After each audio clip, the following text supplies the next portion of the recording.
안녕하세요. 예수 믿는 성결교회 안희환 목사입니다. 전광훈 목사님이 설교 중에 이제 안희환이를 신천지하고 연관시켜서 이야기를 끄집어냈더라고요. 참 안타까운 현상입니다. 이게 뭐 하는 짓인지 모르겠어요. 사실은 전광훈 목사님 쪽 사람들 행태가, 전광훈 목사님의 모습이 신천지하고 굉장히 유사하죠. 제가 말씀드릴 테니까 보세요. 그리고 제 말을 듣고 나서 전광훈 목사님이 설교하는 내용을 뒤에 붙여놨으니까 그 영상을 보시길 바랍니다. 첫 번째로 교주를 절대시하는 거죠. 신천지에서는 이만희를 절대시합니다. 보혜사라고 그러죠. 절대충성, 절대복종.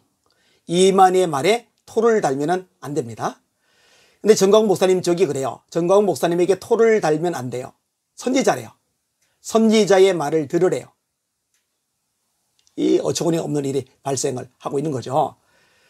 예전에 설교를 하면서 잘못 설교를 했어요. 예수님의 족보에 나오는 여자들 4명은 창녀들이다. 창녀 아니죠? 아니, 예수님의 어머니 마리아가 창녀입니까? 창녀 아닙니다. 그 다음에 모압 땅에서 베들레헴까지 들어온 룻이 창녀입니까? 창녀 아닙니다. 근데 그런 식으로 말을 하면은 말씀에 어긋나네, 잘못됐네, 이렇게 분별을 해야 되는데 그게 안 돼요. 그냥 무조건 맹종하는 거예요. 왜? 교주와 되다시피 했기 때문에 생기는 현상입니다. 아주 심각한 문제이죠. 두 번째로요, 신천지든 이 전광훈 목사님 쪽이든 광적으로 모입니다. 진짜 광적으로 모여요. 신천지는 교육을 많이 받죠. 또 집회를 대규모로 많이 열죠. 그거 빠지면은 사람 대접 못 받아요. 그거 빠지면은 마치 지옥이라도 떨어지는 것처럼 그렇게 여기고 죽기 살기로 필사적으로 참석을 합니다. 직장도 팽개치고 참석을 해요. 그런데 전광훈 목사님 쪽 사람들이 그래요. 성령의 나타남이란 집회를 한다, 모여라 그러면은요, 만사 제쳐놓고 목숨 걸고 모이는 거예요. 광적으로 모이는 거예요. 오살리 기도원에 다 모이는 거예요. 그 멤버가. 어디 또 뭐예요? 평택 순복음교회, 강원시 목사님 교회, 거기 또 다 모이는 거예요. 또 어디로 모여요? 수원 명성교회, 요한선 목사님 교회로 다 모이는 거예요. 또 어디로 모인 거예요? 군포제일교회, 권태진 목사님 교회로 다 모이는 거예요. 이 정상적인 생활이 가능할까? 참 의문이 많이 들어요. 하여튼 광적으로 잘 보입니다. 세 번째 부분인데요, 자기 쪽 아니면 자기 편 아니면 적대시합니다. 신천지에 빠진 사람들 기재 심각해요. 자, 혈육이 얼마나 귀합니까? 아버지, 어머니, 형제, 자매, 자녀들 너무너무 귀하잖아요. 그런데요, 신천지에 빠진 자녀가 부모님을 향해서 폐륜을 저질러내는 거예요. 신천지 쪽에 돈을 갖다 바쳐야 되는데 그 돈을 부모가 안 준다고 쌍욕을 하는 영상, 제가 그거 보고 완전히 쇼크를 받았어요. 있을 수 없는 일이죠. 형제, 자매고 뭐고도 없어요. 신천지 쪽이 아니면은 전부 다 멸망의 대상인 거예요. 공격의 대상인 거예요. 질타의 대상인 거예요. 근데 전광훈 목사님 쪽이 그래요. 자기 세력, 전광훈 목사님 쪽에 달라붙지 않으면은요, 전부 다 적대시를 합니다. 이 가족 가운데 분열과 싸움이 얼마나 많이 발생을 합니까? 또 우파 진영 내에서도 얼마나 불협화음이 많이 발생을 합니까? 전광훈 목사님 밑으로 들어가지 않으면은요, 우파 진영도 예가 아니에요. 다 짓밟아 버리는 거예요. 그러니 멀쩡한 사람, 실력 있는 사람, 똑똑한 사람, 전략 있는 사람, 수준이 있는 사람들이 죄다 떨어져 나가는 거죠. 아무 생각 없이 맹종하는 사람들, 또 아부하는 사람들, 이런 사람들만 주변에 남아있는 거죠. 정말 비극적인 현상이 아닐 수가 없습니다. 그 다음에 네 번째 특징이 있는데, 이 거짓말입니다. 거짓말. 신천지는 모략이라는 말을 써요. 모략. 하나님의 모략이다. 자, 예를 들어서 어떤 사람을 신천지로 포섭을 하려고 그래요. 그런데 이렇게 말을 하는 거예요. 내가 기도 중에 환상이 보이는데 글쎄 너에 대해서 봤다. 이렇게 말하더라. 그 사람에 대해서 사전 정보를 다 파악을 해놓고 그것을 활용을 해서 꿈에 봤다느니, 환상을 봤다느니, 이런 식으로 이야기를 하는 거예요. 아주 신령한 선교사님이 계신데 잠시 국내 들어와 쉬고 계신다. 그 선교사님 한번 만나보지 않겠느냐? 거짓말이거든요. 신천지 지도층 인사거든요. 그런데 그거를 속이는 거예요. 거짓말로. 그러니까 거짓말을 뭐라고 합리화하느냐?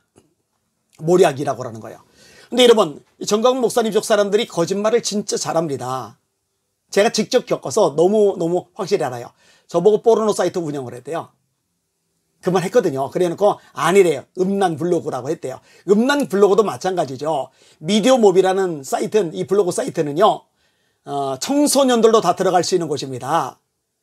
19금을 올리면은 차단당하거나 퇴출당하거나 그럴 수밖에 없어요. 근데 그런 거짓말을 해요. 제가 15년부터 좌파였대요. 좌파였는데 1년 전에 우파인 척 하다가 이제 본색을 드러내는 거래요. 새빨간 거짓말 아닙니까? 저보고 간첩이래, 간첩. 김정은의 지령을 받는데요. 세상에. 이렇게 말하는 사람들, 거짓말하는 사람들, 이걸 믿는 사람들, 이 광신도의 모습이 그대로 이 전광훈 목사님 추종자들에게서 나타나고 있는 거죠.